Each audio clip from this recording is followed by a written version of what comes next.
13. Yeah, chapter 13. And last week we talked about the leopard beast. And it says, in chapter 13, verse 2, it says, "And the beast which I saw was like unto a leopard, and his feet were as the feet of a bear, and a mouth as a mouth of a lion. And the dragon gave him his power and his seat and great authority." And we talked a little bit about this leopard beast, and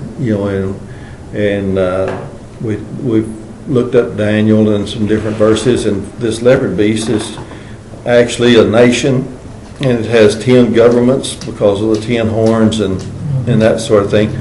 And but this beast represents a large nation that comes out of the bottomless pit, or out of the sea, as it says here, a dark place away from God. Now, today we want to start at verse 11 and read the rest of the chapter. So, Alan, you want to catch 2 or 3 verses there, and then Autumn, and we'll just work our way around. Yeah. 13:11. Yeah. Then I saw another beast coming up out of the earth, and he had 2 horns like a lamb, and he spoke as a dragon. He exercises all the authority of the first beast in his presence, and he makes the earth and those who dwell in it worship the first beast, whose fatal wound was healed. He performs great signs, so that he makes fire come down out of heaven to the earth in the presence of men. Okay, Autumn. And with all the miracles he was allowed to perform on behalf of the first beast, he deceived all the people who belonged to this world. He ordered the people to make a great statue of the first beast, who was fatally wounded and then came back to life. Then he was then permitted to give life to this statue so that it could speak. Then the statue of the beast commanded that anyone refusing to worship it must die.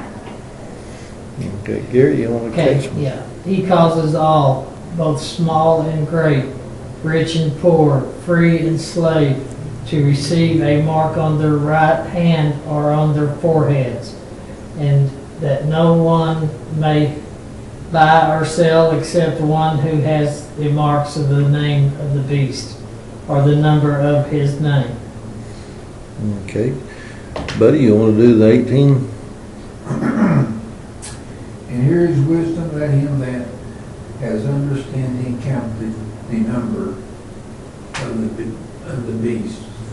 For it is the number of a man, and his number is 666. 666.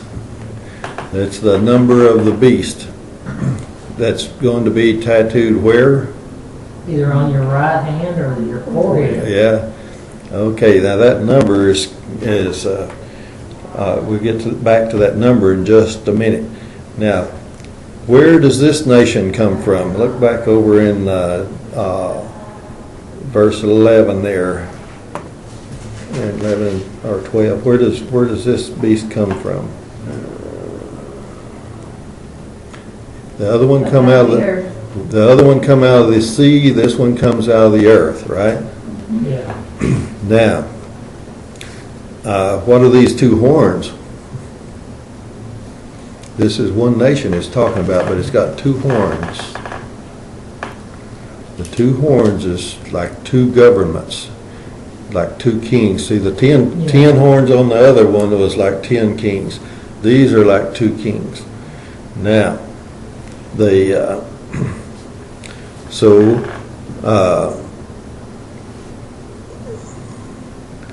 this nation is portrayed, starts out like a lamb, right? It says it starts out like a lamb, but then he has 2 horns, and so when he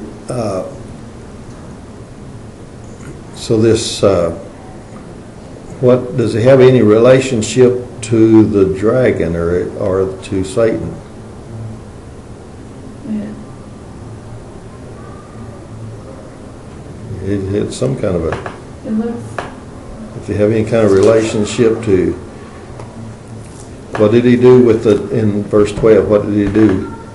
Yes, that's the authority of the beast, and he required all the earth and its people to worship the first beast. So he has a lot to do with this with Satan, doesn't he? Yeah.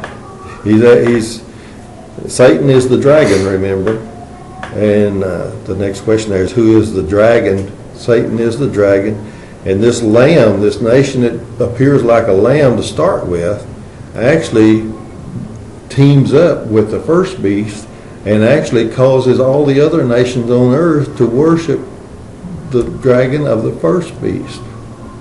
This is now, what does the nation call? Well, it causes what does it cause the inhabitants of the earth to do? To worship the first beast. To worship the first beast. What else does it says in verse 13 and 14? What does the nation cause the people of the earth to do in addition to worshiping? To make an image. Verse 14 says, make an image to the beast. Oh, yeah. So he's causing everybody to make a statue or an image of this beast. And what happened to those who do not worship the beast? Verse 15. Must die, yeah. Yeah, you should be killed. If you don't worship the image of the beast, you're going to be killed. And he calls us who? Everybody. All people. Both small, great, rich, and poor. It doesn't make any difference who you are or where you live. You're going to have the mark of the beast on your right hand or on your forehead. Now, what does the mark control? What is, it's in 17, it says, and no man might buy or sell, save he hath the mark, or the name of the beast, or the number of the beast, which is named.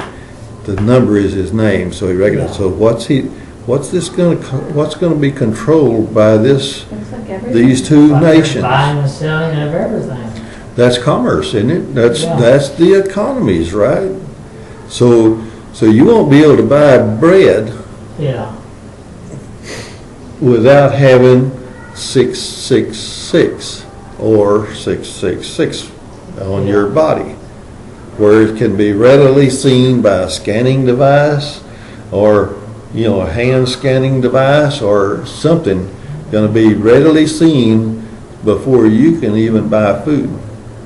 And so eventually, somewhere down the line, after the resurrection rapture, then people are going to be controlled by these two nations. This first beast has the 10 horns. That's like 10 governments. This second beast has 2 horns. That's like 2 governments in one nation. Now, some people says that this first beast over here is the United States. I said last week I don't agree with that. I think it's China. Yeah. I think the second beast is the United States, and that's just my personal opinion. But it's food for thought, And we are right now teaming up with China and doing things together with them. The United States leads in the economy right now, even though we're having struggling times. It's still leading the world in economical standings. And China has emerged to be the runner-up second in place. And so I'm just guessing, of course, in most, but I'm thinking these two nations is China and the United States, and we know that China already has dragon in their folklore and all this kind of stuff, and we see a definite turn away from God in the United States currently, and moving more to Antichrist and more Antichrist things.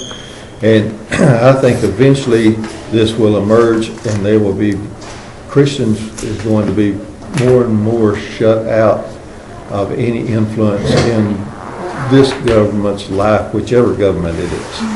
But we have two governments, two kings, whether we count them kings or not. We have the Republican Party and the Democrat Party.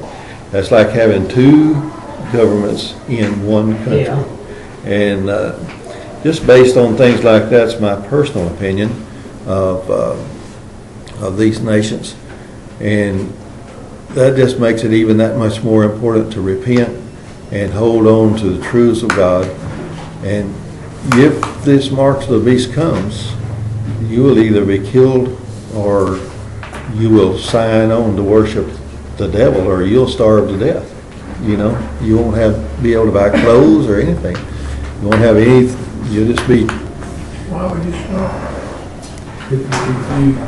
If you can't buy food, you can't get food, you can't grow food. Jesus Christ out of the God will take care of you. Yeah, when you're killed, If you refuse, you will go. You will be killed. And if you're a believer in Jesus Christ, you'll go to heaven. you'd have to be a believer if you're going to turn it down. The problem is going to be, I think sin is going to be so rampant all around.